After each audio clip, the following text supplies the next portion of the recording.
Hello, friends, and welcome. So, I've noticed a lot of friends talking about Christmas movies lately and when the new one's coming out and who's going to be in it. And honestly, the Christmas movies started in July, right? In July. Well, Christmas in July, that's fair game for me because I fell in love with Christmas in July when my little nephew Tommy, we learned that he was not going to make it to see his first Christmas, but we realized he could have a Christmas in July. And a local tree farm donated a tree, and everybody dressed up and brought Christmas cookies.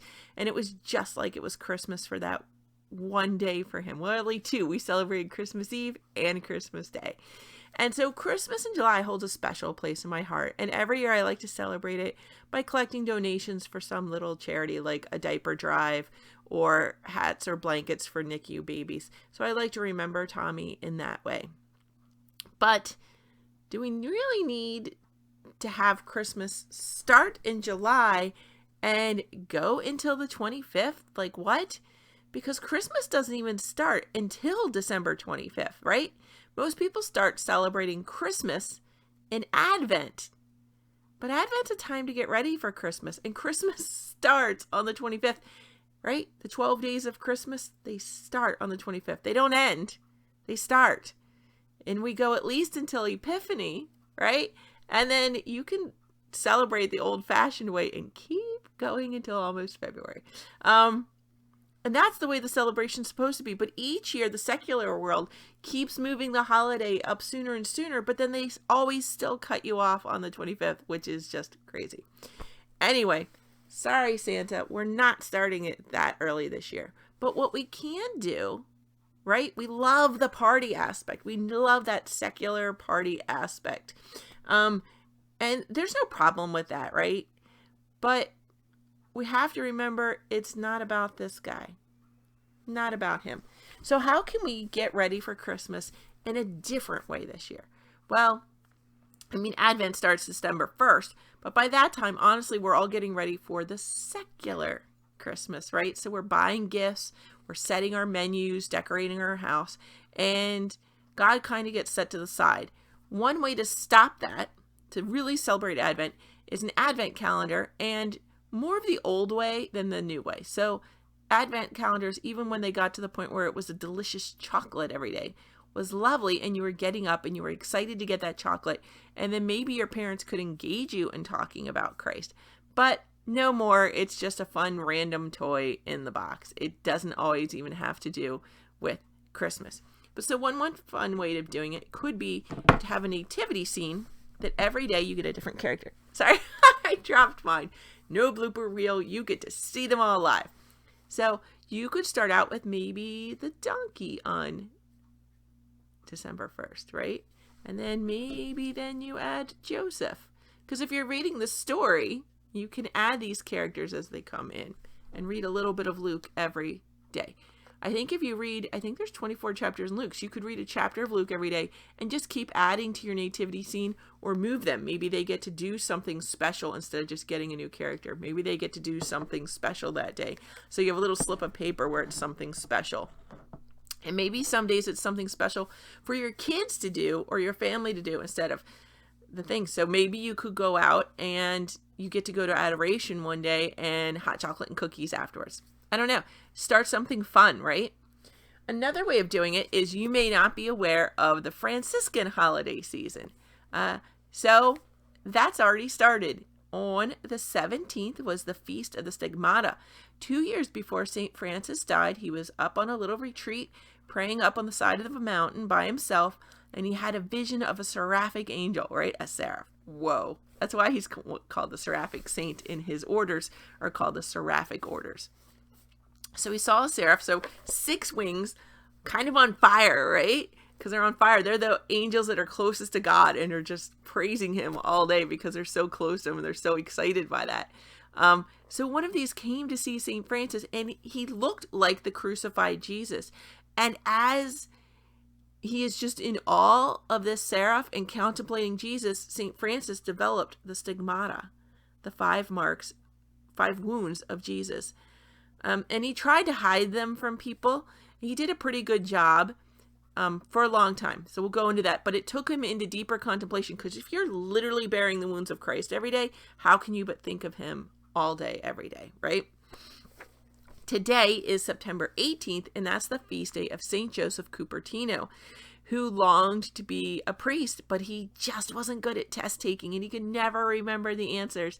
And when he'd pray, he was in such ecstasy, he was known as the flying saint, because he would literally rise up in the air and float.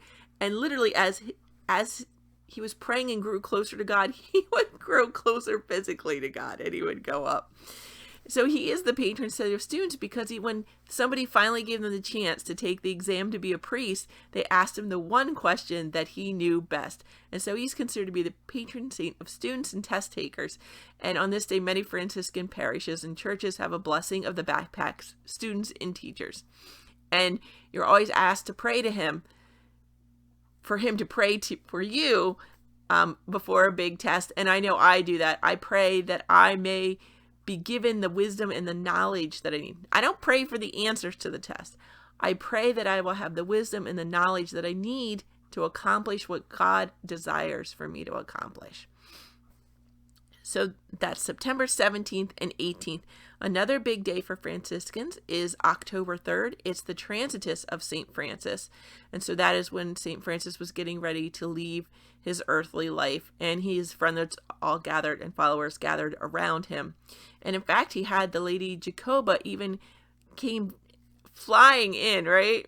Not literally. She came as fast as she could, bringing him his favorite almond honey cookies. It's the one treat he allowed himself. And so then on that day, so Franciscan holidays have food too. So a little honey almond cake is fun to eat on the next day, October 4th, the Feast of St. Francis. So you could have it on either one, as we're just celebrating St. Francis getting to be united with his beloved Christ. October 11th then is Pope John the 23rd, secular Franciscan and very dear to our order. November 8th is the Blessed John Duns, known as Duns Scotus because he was from Scotland.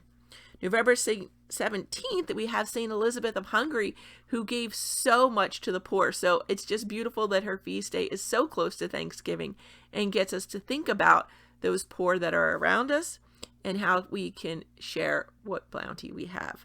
And then November 29th is the All Saints of the Seraphic Order. It's when their final rule of 1223 was approved. So if you look at those holidays, they take you through, you start with the stigmata, which is really, you're going deeper into prayer and daily conversion, right? And penance. St. Joseph Cupertino, you're just praying so hard that you're going higher and higher towards Christ. So it's a time of prayer and sacrifice. With the Transitus, we lost St. Francis, but we were so joyful that we had him. So it's just a great mini like Lent or Advent, right? And then we get closer. We're thankful for the rules that we're given. We're thankful that we are given those as guidance to grow even closer to Jesus. So Francis followed Jesus, and so we follow Jesus in the way of St. Francis, which for his time was pretty radical. Most people weren't literally trying to follow Christ, but Francis is like, no, we have to be poor. We have to be this. Like, he's like, we can literally follow Jesus. And he really calls us to try that even in our modern times. And so as you look at these holidays, and then you get to St. Elizabeth of Hungary and you're getting closer to Thanksgiving, these holidays should absolutely resonate for you as a way to prepare yourself for Advent. You're opening yourself up. You're doing your daily conversion. You're reading the gospel. You're growing closer to God. You're growing closer to God in the poor. And it's just really an opening of yourself so that when Advent comes, you're really ready to hear that story of Jesus and how the beloved incarnation happened. Franciscans like to believe that the incarnation would have happened even if man had not sinned, because God just loves us so much. He still would have come to be with us because he just couldn't bear to wait for us to come to him. And so it's a beautiful way. Celebrate with the Franciscan holidays. And again, you may have some favorite recipes or little ways that you celebrate Franciscan holidays. So put them down there in the comments below, or even if it's just a brand new idea that occurred to you, please share them in the comments so that other people may benefit from them. So maybe you're not really Franciscan, or maybe you're not even Catholic and you're like, I'm not kind of okay with those. Okay, well, At the end of September is St. Michaelmas.